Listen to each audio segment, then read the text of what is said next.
Good afternoon, good evening, good morning, wherever you are, and welcome to NerdTube.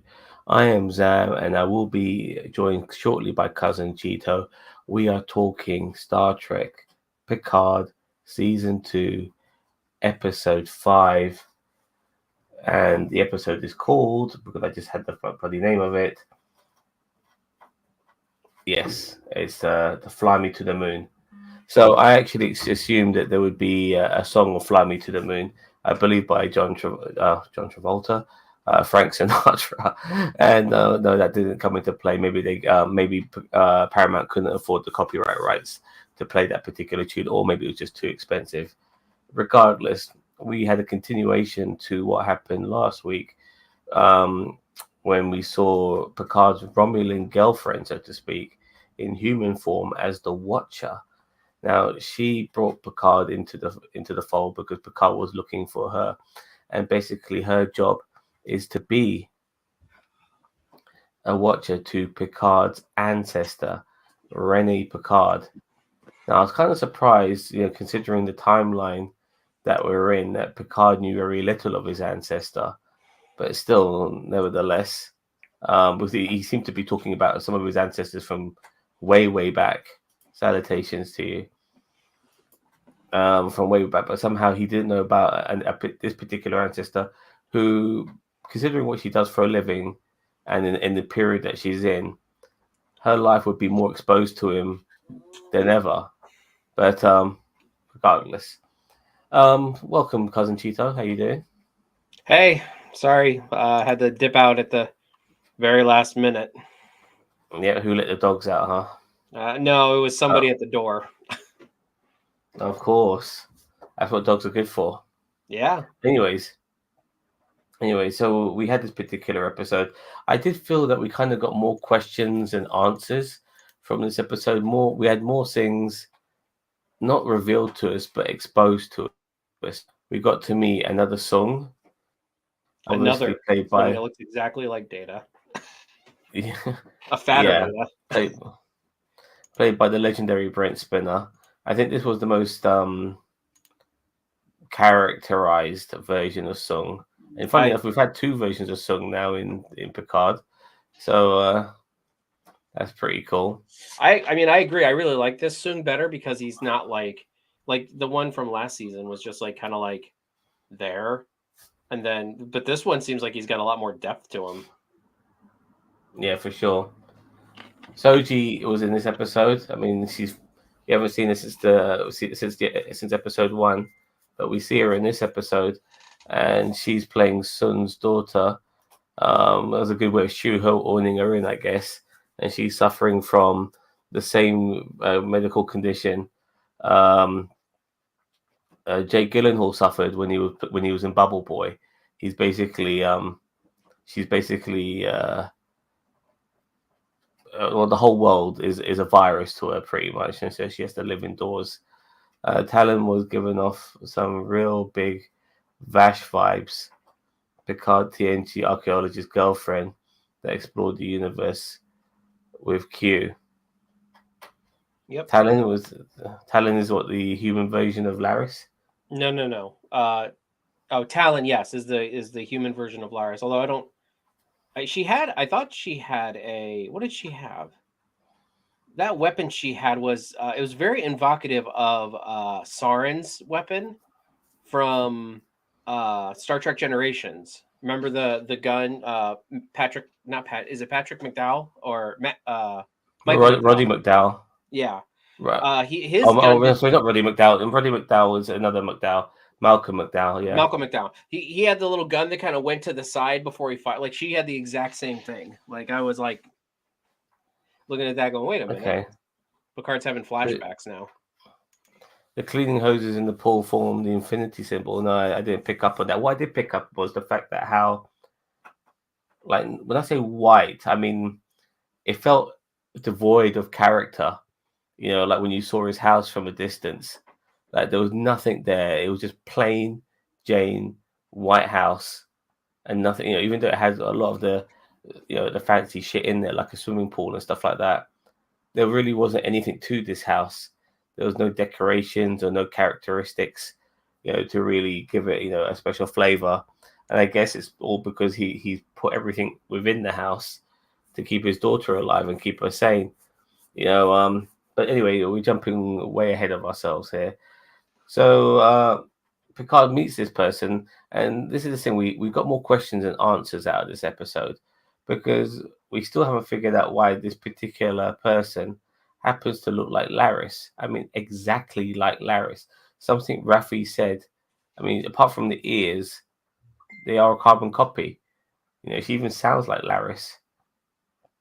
Mm-hmm. So that hasn't been resolved. But apparently, Picard's ancestor, like some relative from yesteryear, who's this astronaut, and Picard's ancestor is pretty hot. What is it with hot astronauts in movies? But nevertheless, this particular person, she's the key to civilization going from this way to this way. So she's having an interview with her psychiatrist, and the psychiatrist happens to be Q, talking in the French accent. And this is also the other thing as well. Like, what is Q's involvement in all of this? I mean, he usually tries to play a game with Picard, but this time he looks like he's trying to fuck him over. In the sense that she doesn't want this person to fulfill her destiny, which is what creates this alternative timeline. Well, and this is what do you think about all of that? Well, this isn't the first time that we've had Renee Picard mentioned in Star Trek. I mean, she was mentioned. Oh, really? Oh, yeah. She was mentioned in either Star Trek First Contact or Star Trek Generations, where he had mentioned about Renee. Actually, no, I think his nephew's name was Renee, and he died. But I'm pretty sure that there was a point where Picard was talking about his ancestors were early Earth explorers and yada yada and stuff like that. So I mean, there's been mention. I know there's been mention, but Renee actually, I think the name comes from, I think his nephew. Because in Star Trek Generations, he got word that his brother and nephew and all them got burned to death in a fire.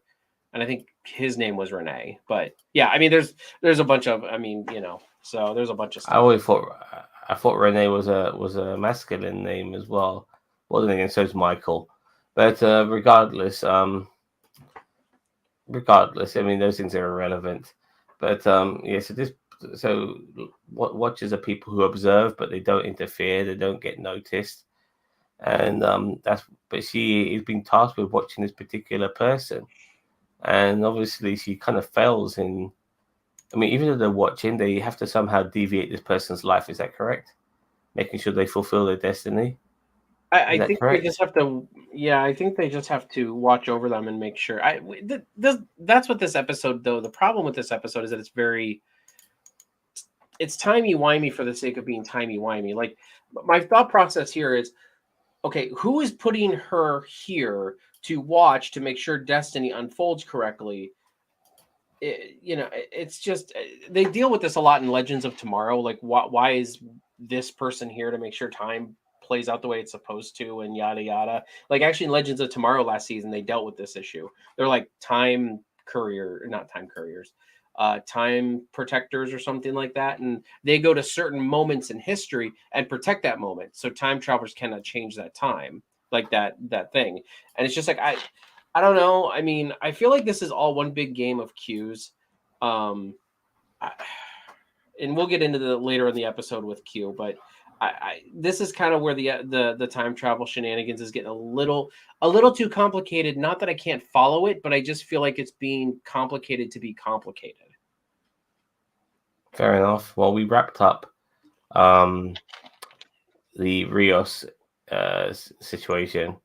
I'm glad we did, because honestly, he was going to be saved eventually, and our two lovebirds, they end up saving him. It's funny in a way, like Raffi was like almost fighting with Seven. Like, Seven had the cooler head, and you can always rely on Seven to get the calculations right, even though she's not Borg anymore.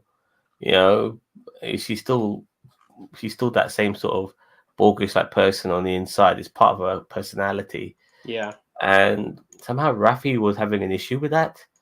You know, even though Seven had their best interests at heart, obviously Raffi was still very emotional because of Elnor. So I'm sure that has played its part, but nevertheless, they EMP the fucking bus. It's what it is, isn't it? They're using the EMP on the fucking Yeah, bus. I mean they've done that with tricorders in the past. Tricorders can emit like waves and stuff like that, like an EMP. I think they've done that many times in Trek past, in Voyager and TNG and DS9. Like they say, I'm going to set my tricorder to emit a resonance frequency of 894.739, and I'm going to make it, so that it'll interrupt their jamming sequences so that we can beam out of here. Like Trek babble like that. Like, so they've done that kind of stuff in the past. You know what makes me laugh is, whether it be on a tricorder or with the ship, like when they come up with an idea of how to change things a little bit, make like they have a way of resolving the situation. They give you some techno babble, but what they have to do is that they have to like fuck with the circuitry. So they go underneath the computer and then they pull out fucking circuit boards and this, that, and the other. When you would think that to a degree that they would have ways of maybe implementing these things by pressing buttons, but no, you have to fuck with the circuitry all the fucking time. And I believe that's what Seven had to do with the tricorder as well. Or is that the case? You have to fuck with the insides of it a I little mean, bit. I saw that part. I'm not going to lie. I didn't have a chance to really dig into that part so much because I only had a chance to watch it once. I mean, Like what? Yeah.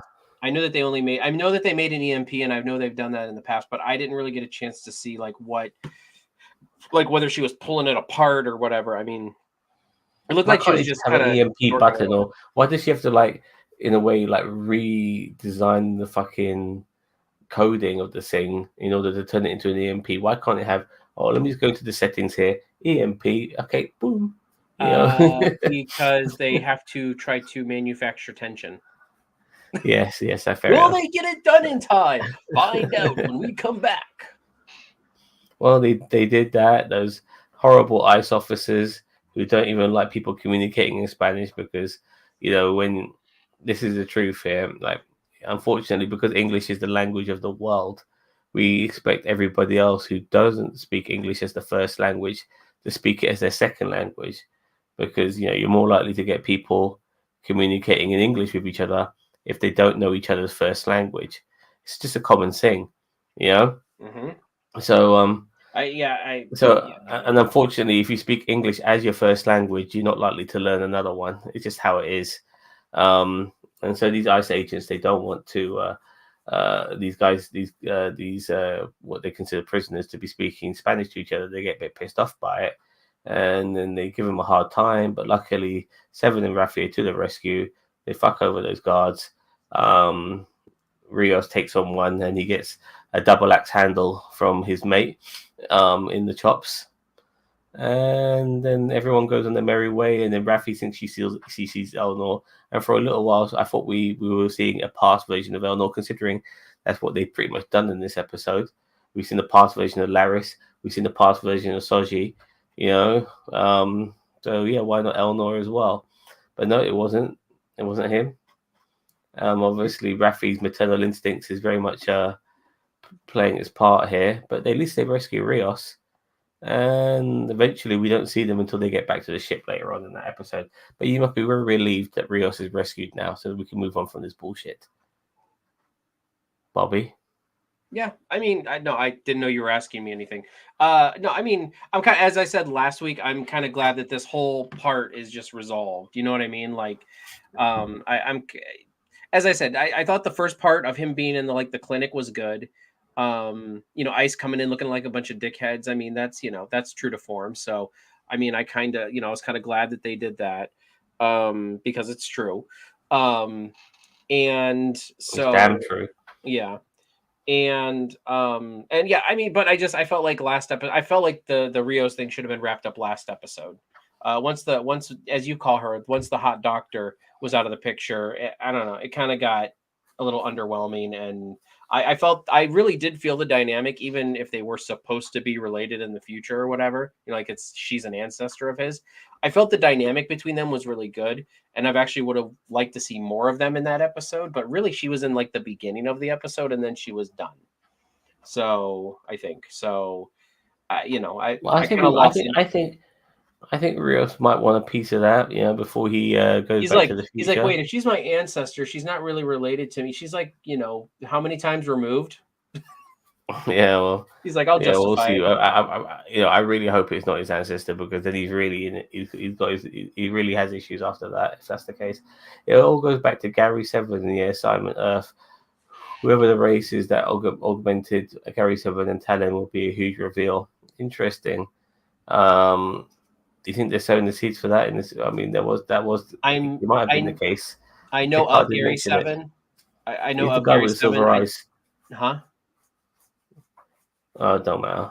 Well, I just know I didn't hear what you said, but I know of Gary Silver Seven, but I eyes. don't know a lot about him. So, like, I know of him. I know it was a part of a TOS episode. I know it was some guy who was in Earth supposed to watch something or whatever. So they're basically pulling from classic lore of Star Trek to kind of explain something in the modern day. Kind of like when they did the Guardian of Forever in Discovery. Like that one episode where they just brought the Guardian of Forever in.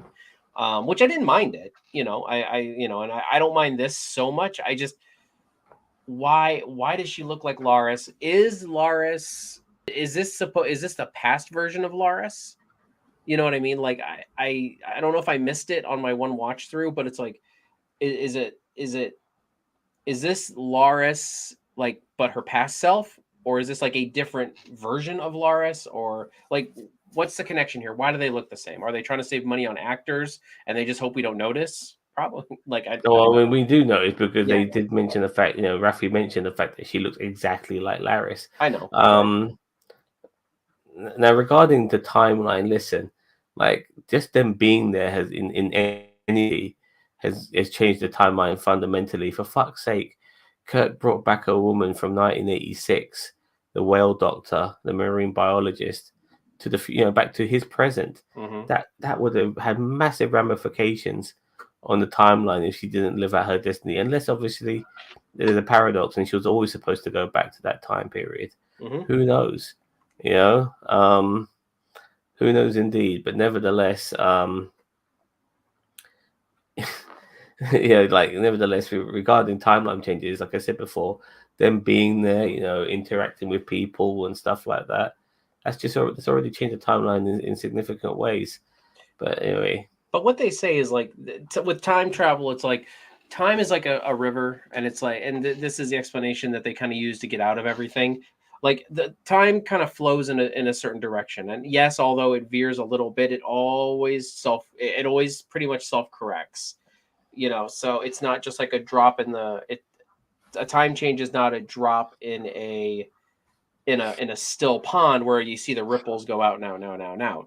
It's actually like a flowing river. If you throw a rock in there, it makes a splash for a second, but then it all kind of self-corrects and keeps going.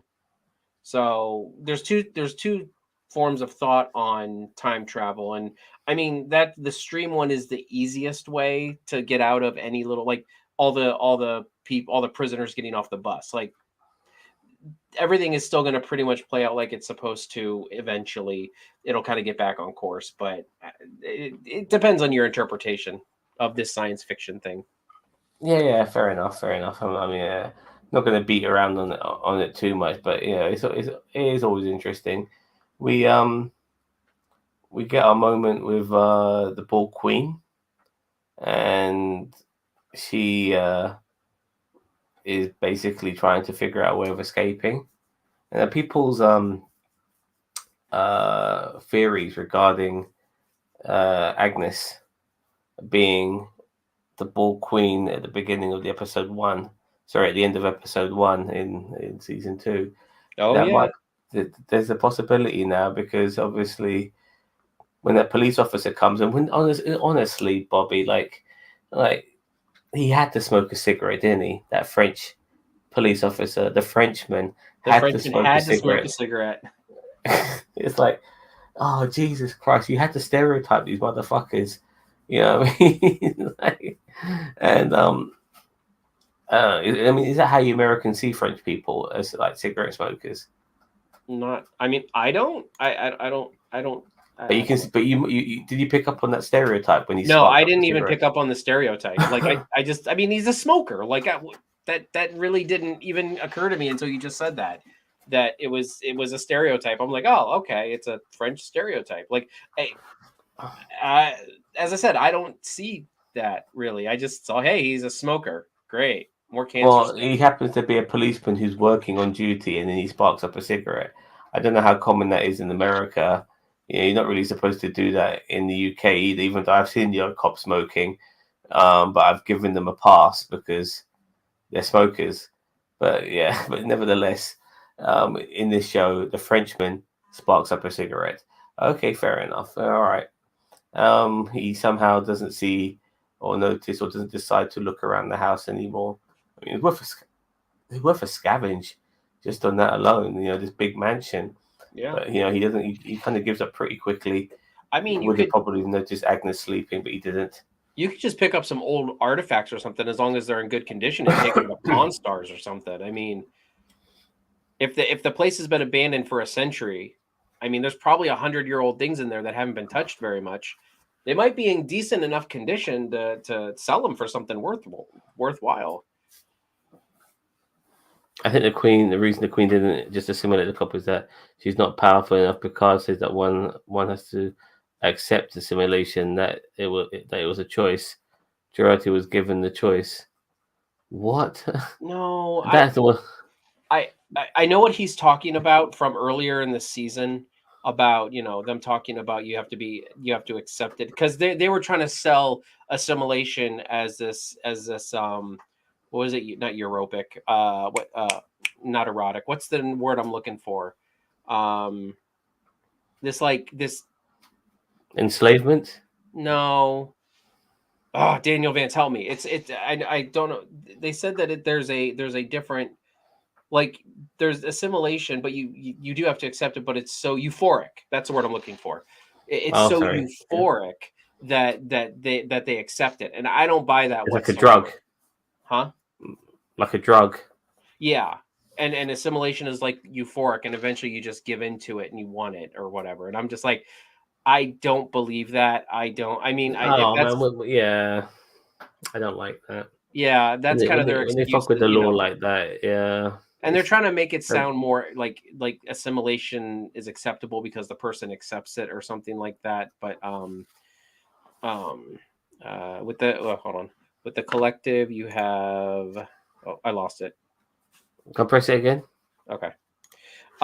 With the collective you have millions of voices to get someone to accept assimilation. The queen is just one voice. Yeah, I really don't like that idea that they talk about, that like the assimilation is euphoric and you have to accept it. It's like, no, that's not. There are so many trillions of Borg out there because their No, space is but massive. but that makes no sense because they're still one voice. They're a collective. There Hmm. might be millions of them, but there's still one Yeah, one collective entity. voice. Even though like the episode of Voyager kind of detracted from that a little bit, and we saw them having individual personalities when we saw that group of Borgs who had split from the collective. Yep. So yeah, but it's fiction for you. Like 1 minute they're in an entire unit, and next thing you know they're individuals. It's like, what the fuck, it's just Hmm. it's very stupid like that, But that's the problem. Sometimes you tie yourself up in knots when it comes to trying to make sense of all this shit. And really, I mean, Um, yeah, like you can't, like, as I said, I didn't make a big deal out of it because it's just like, is it worth it because it's science fiction, it's Star Trek, it'll be retconned in 10 years anyway, like, no, does it really matter in the grand scheme of things? No. Like, do I believe that it's euphoric to be assimilated? No. My head canon says that is stupid and I don't accept it. It's not, truth be told, it's not a major plot point in the whole thing, but it's just like, it's just another thing that's kind of like, okay, so like you have a good like idea that you added into it. Why Picard has a British accent when he is of French descent? You and all it was a freaking name drop, like a freaking line about him and the Picards fleeing in World War II to London. and then from there they lived in London for so long they just adopted a. Yeah, but that particular ancestor lived in fucking France. They mentioned that, so like they went back to France again. No, No, I mean we don't talk. it already had been abandoned for 100 years. Okay, okay, So but it no, just but mentioned, I'm just but Renee Picard. They mentioned her background a little bit, how she would do sailing around the south of France. Remember they said that?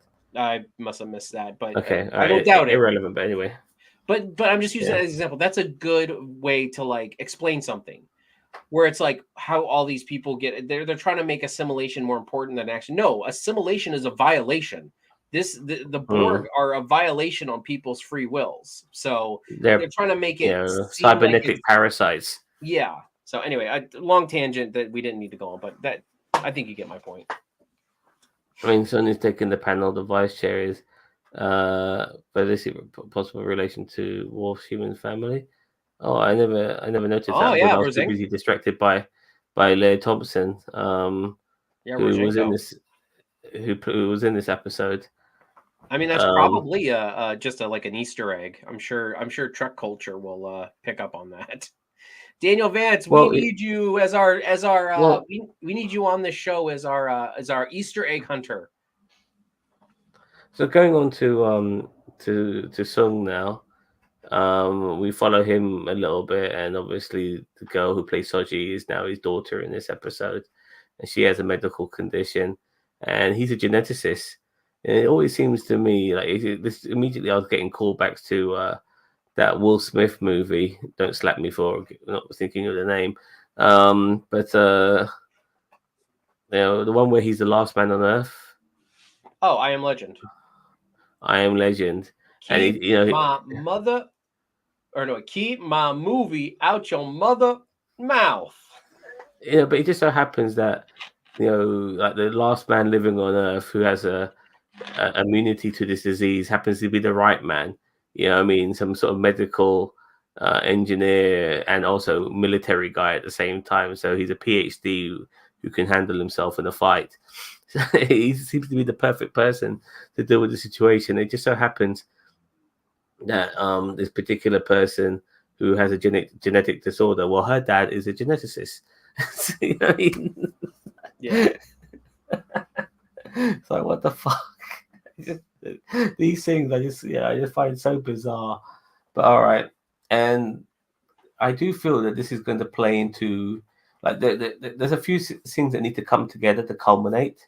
Obviously, Rennie Picard is something. It has a part to play, and obviously Sun has a part to play in regarding why the Earth has ended up being the way it is. And I think it's Rennie, whether she becomes an astronaut or not, and whether Sun makes a deal with the devil, in this case Q, or not, has its parts in the overall reasoning of why the timeline has changed.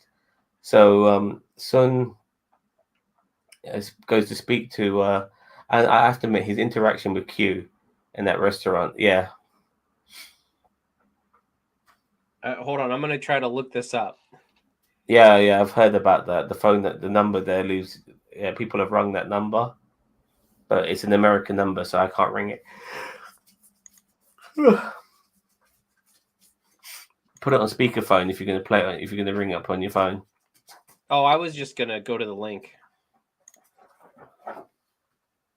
Oh, you're going to play the? Can you play the recording? Yeah, hold on. Is that an American number? Yeah. Don't check on my thingy. Keypad. 3 323 634 323 634 5 5667. All right, let's listen. Put it on speaker. I am. Oh, you have reached the Q continuum. We are unable to get to the phone right now because we are busy living in a plane of existence your feeble mortal minds cannot possibly comprehend. Furthermore, it's pointless to leave a message because we, of course, already knew that you would call, and we simply do not care. Have a nice day. Amazing. That's awesome. I love it. That's awesome. I love it. That's absolutely awesome. Anyway, to get back on track, I love that scene in the restaurant where Sun meets Q. And he says that being the person that he is, that he deals with all types of people, like from absolute nut jobs to like rich heiresses who expect them to clone their fucking cat. Laughing my head off, man. And the whimsical, look on Q's face when he's been told all this. But Q then basically tells him, you're going to sit down in 17 seconds, and obviously Sun does do that, and then he gives him a vial, and this particular vial will cure his daughter's illness. He goes back to his daughter, injects her with that shit, and the technology they have, by the way, outside their house, it seems to be pretty advanced for 2024, don't you think? Like that shield technology. I agree. I was thinking that exact same thing. Like it does seem like a little bit of future tech-ish. Like I don't think Elon Musk has anything like that. Roman, like there's like force fields involved, and I'm like, this is literally 2 years in the future. I don't even think we can solve like rashes, let alone a force field. Yeah, and they weren't even like regular drones or anything like that. They were like these sort of like flying triangles. It was very, that threw me off a little bit. Look, he's a geneticist, which means that he's more of a biologist. You know what I mean? He doesn't create machinery, to a degree. He's there. He's more like working with, well, I mean, I'm just being very layman on this. I mean, he works with machinery for sure, but he's not more on the physics side of things, which is maybe somewhere these sort of drones would be created. He's more into human biology, which is why he's working on his daughter. But nevertheless, that shield thing pissed me off a little bit. It was just a bit too future techy. They could have just had the easiest thing to do would be to have like some sort of chamber, like which goes outside and stuff like that she could walk through. But I guess if they wanted to cut down on the set designs and stuff like that, then this is the way to do it, I guess. I mean, some CGI triangular drones. But okay, fair enough. She takes the medicine, and by the way, her medical condition is that she can't go outside everything. She's allergic to fucking life.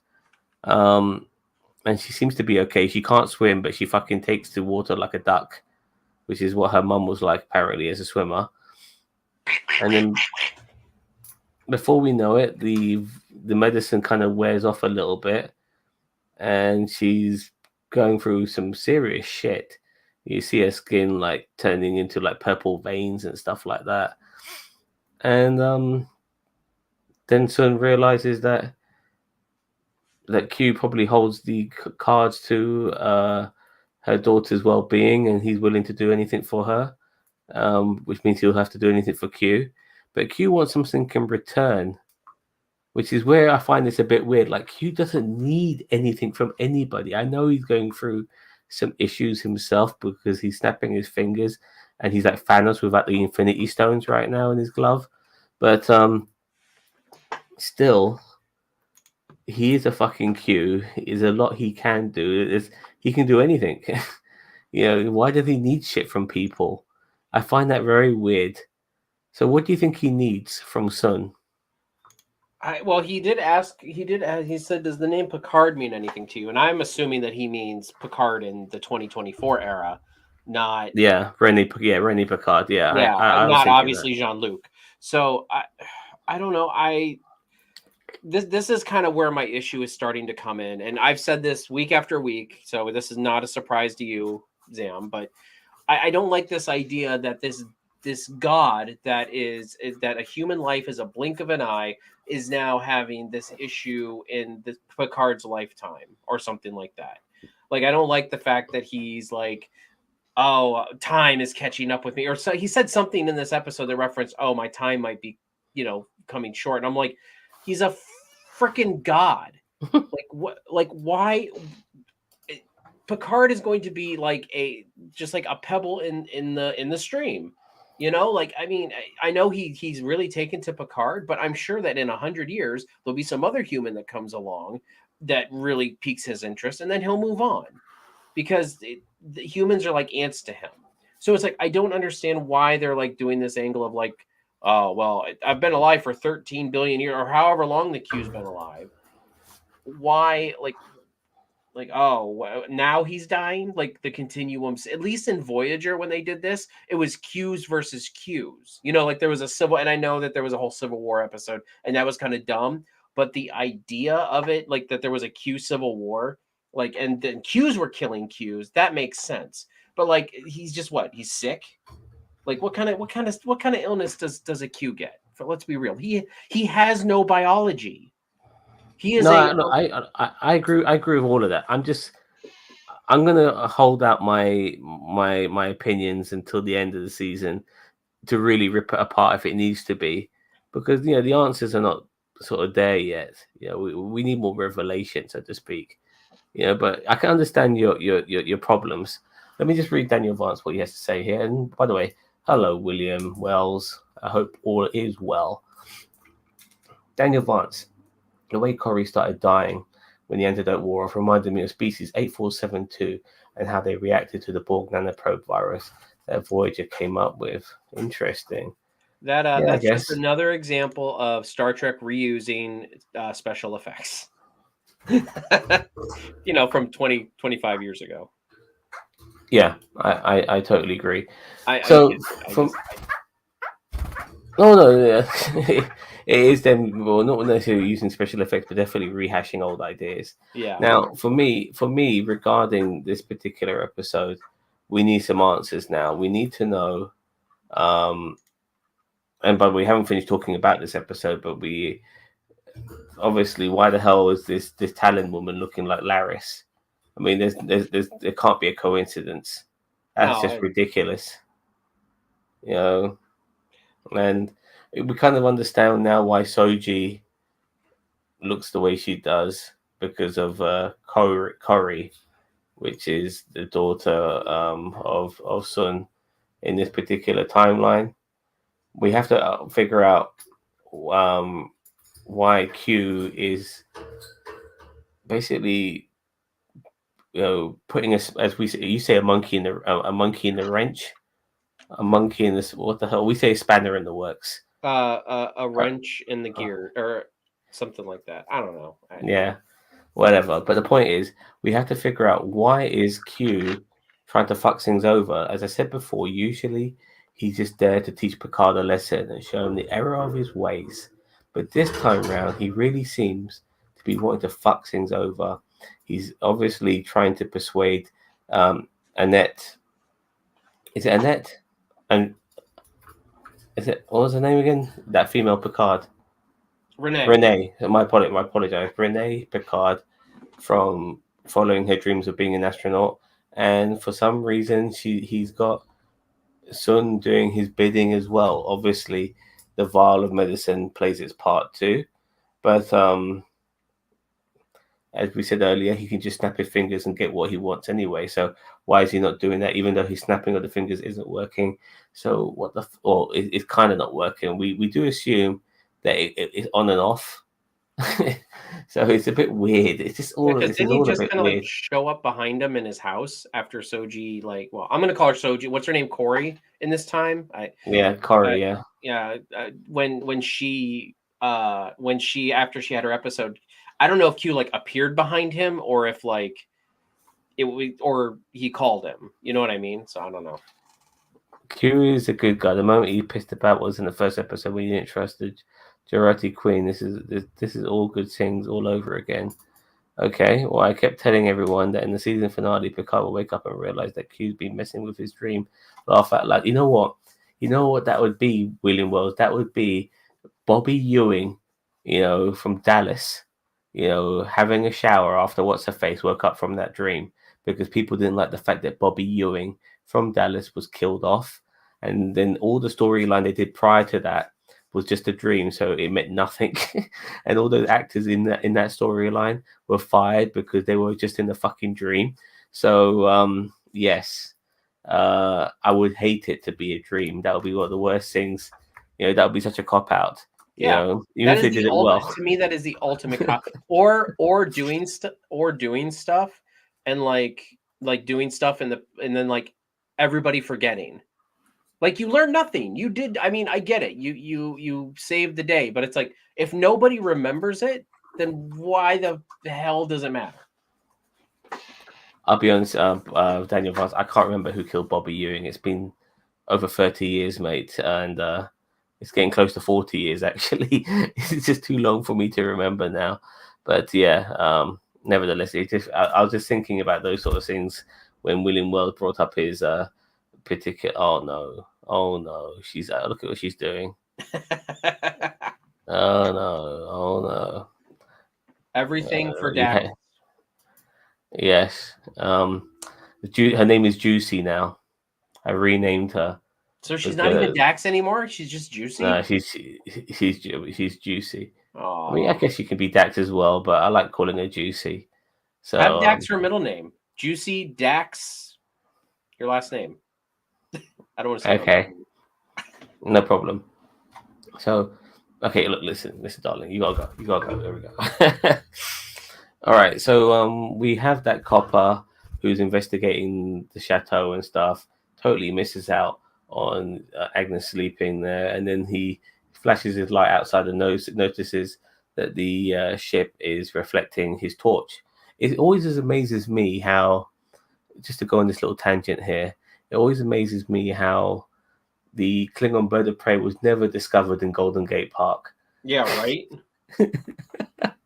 Nobody like walked into it or anything. Like, oh, that always bugs me so much. You telling me nobody? I mean, how long were they there for? Like a couple of days? I thought. Weren't they there for a couple of days? At least a couple. Look, in 2 days, you're telling me nobody's walking on that? No fucking way, man. You know what I mean? People have their dogs and shit like that. You're telling me the dog's not going to run into that bloody thing? God, I would have. You know, if there was a deleted scene out there of a dog running into a cloaked ship, like while they're in the park throwing their frisbee, I would pay money to see that deleted scene. Well, we at least the police officer in this, the stereotypical French smoker, saw the ship when the light of the cloaking device reflected off his torch. And the funny thing is, 1 minute we see him outside, and then he's inside. Like, how the fuck did he get inside? We never even saw him go inside the ship. He just reflects the light on it, and then boom, next scene he's in there. Inside. Yeah, I mean, like, what was the hatch open? Like, what, you know what I mean? Yeah, like, yeah, I noticed that too. I'm like, how did he get in there? Exactly. This is what I call shenanigans when they do stuff like that. Now he's been lured in by the Borg Queen. She's speaking English now. Luckily for her, the French police officer can also speak English. And lucky for her. Yeah, even though she can speak French herself. Well, she did, because she did when she made the phone call. She was speaking French. Yeah, she can probably speak every fucking language on the planet. You know what I mean? Yeah. So she's able to speak French. Anyway, she speaks English. The guy speaks English. Luckily for her, he's trying to find her and stuff like that. And then we get a little horror movie scene, and then it looked like it was almost like a snake. This particular tentacle, very snake-like. Well, I mean, she had those tentacles. That was what she had in the first episode. Remember when she was going after when she boarded the Stargazer and was hitting everybody and they were shooting at her. I mean, those are the tentacles that she had. So obviously she's kind of slowly assimilating parts of the ship into stuff that she can use. Yeah, fair enough. And nevertheless, she grabs the dude and wakes up Agnes. Agnes comes in. Luckily, there's a double-barrel shotgun which has never been taken from that chateau. In all those years, it's been abandoned there. It's just been luckily just sitting there on the wall, as well as that lovely sofa, which is probably worth a shitload of money as well. And where did she get the ammunition for that goddamn shotgun too? You know what I mean? Hopefully it was in there. Replicate? Maybe there's a replicator inside that. She could replicate a couple of shells. Probably why it makes sense that she could also probably replicate a proper phaser. But who cares? These things are so irrelevant, aren't they? But they're not. They're not, but they are at the same time.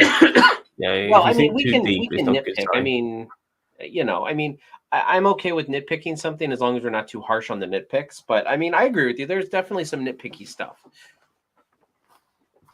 Well, but before I continue with this little story arc, this particular Borg queen, she's a shit stirrer, man.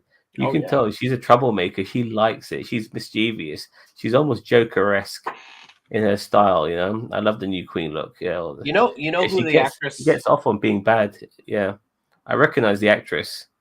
I've seen. She I was know what in she looks like. Runaways. I don't know if you watched that show. She was the mom of what was her name? Caroline in Runaways, and she was also in something else, and I'd have to look it up. But I know I've seen her in a couple things.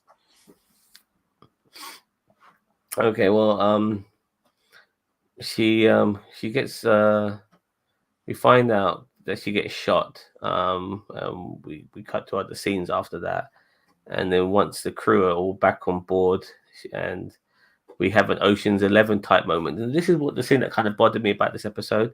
Like, if you're gonna do a heist in the episode, then keep the whole episode heisty. You know what I mean?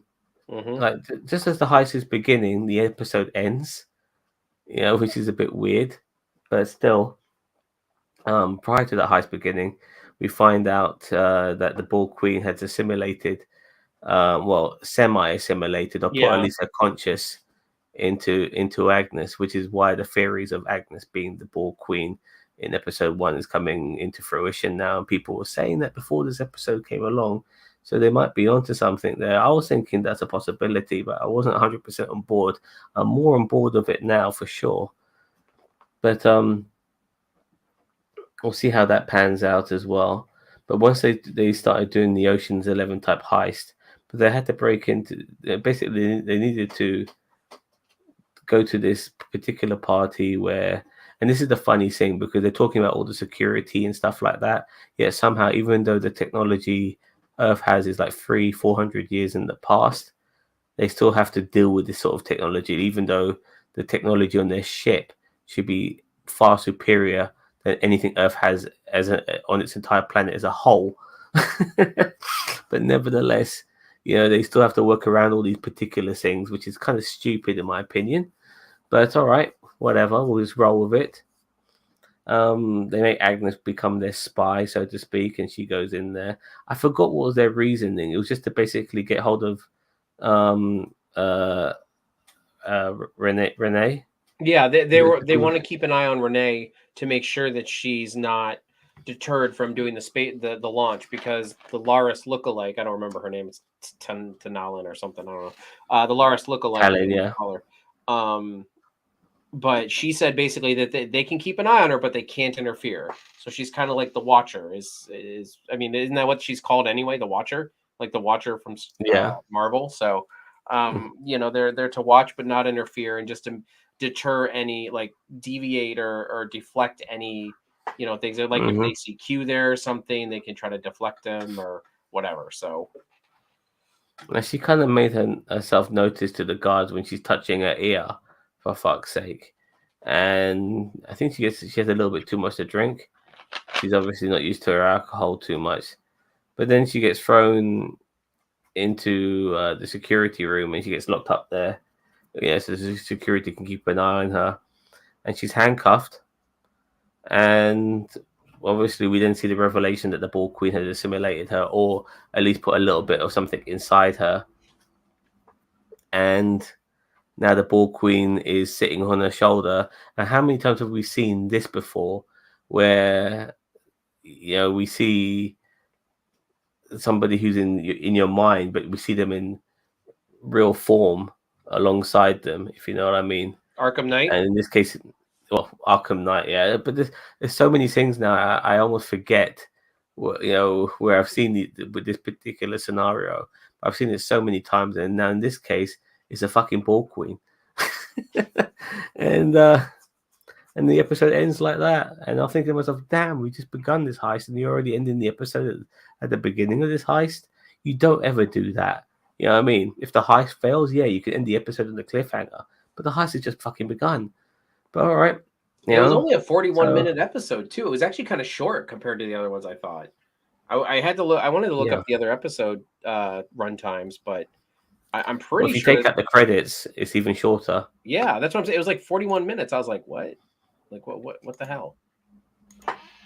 So even though we got Rios's kidnapping, Ice storyline kind of resolved, and Seven and Raffi really didn't do fuck all in this.